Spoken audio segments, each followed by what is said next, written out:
Takže chcel by som vás privítať na Regárdská 1 liga v Nitre, ktorá sa konala vlastne druhé kolo, tento rok už druhé kolo našeho 3. ročníka, ktoré sa nám podarilo vytvoriť za pomoci firmy Regards a Slovenského zväzu bojových športov. Dneska sa nám predstavilo zhruba okolo 100 bojovníkov v kategóriách K1 a Light Contact. Prišlo celkom slušné zastúpenie zápasníkov a fighterov zo západného Slovenska, stredného Slovenska, trošku menej z východného Slovenska, čo nás mrzí. Celkom slušné zostavy, celkom slušné zápasy. Prišli tu zápasníci ako Štverák, Valentíny, Mecároš, potom rôzni fighteri, ktorí už majú nejakú tú skúsenosť a samozrejme je tu veľké množstvo mladých, ambicióznych fighterov. Veľmi sa mi ľúbi, že sa tu zúčastnilo strašne veľa, alebo celkom dosť juniorov. Juniorská základňa nám začína stúpať a začínajú mať mladí juniorskí závodníci záujem o tento šport. Myslím si, že toto kolo bolo slušne, účasťou bolo priemerné.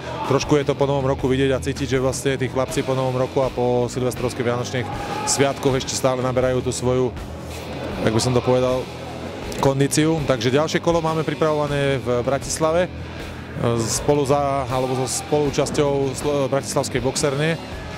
Potom prechádzame do Pezinku a posledné kolo, alebo teda podstatne posledné kolo, ale majstrovstvá Slovenska, ktoré sú otvorené majstrovstvá Slovenska, sú v Trnave. Takže myslím si, že s pribúdajúcimi alebo s týmito kolami začne stúpať aj návštevnosť. To znamená, že myslím, že na tých majstrovstvách Slovenska bude už slušný výber zápasníkov.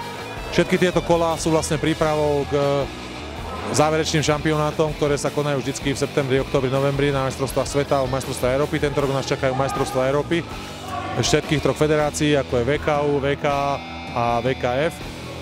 Takže vlastne z týchto kôl, ktoré robíme na tejto Regárdská 1 League, vyberáme reprezentáciu a zápasníkov do reprezentácie. A ako som už povedal, tieto dve kolá sa nám celkom slušne začali objavovať nové mladé talenty, hlavne juniori.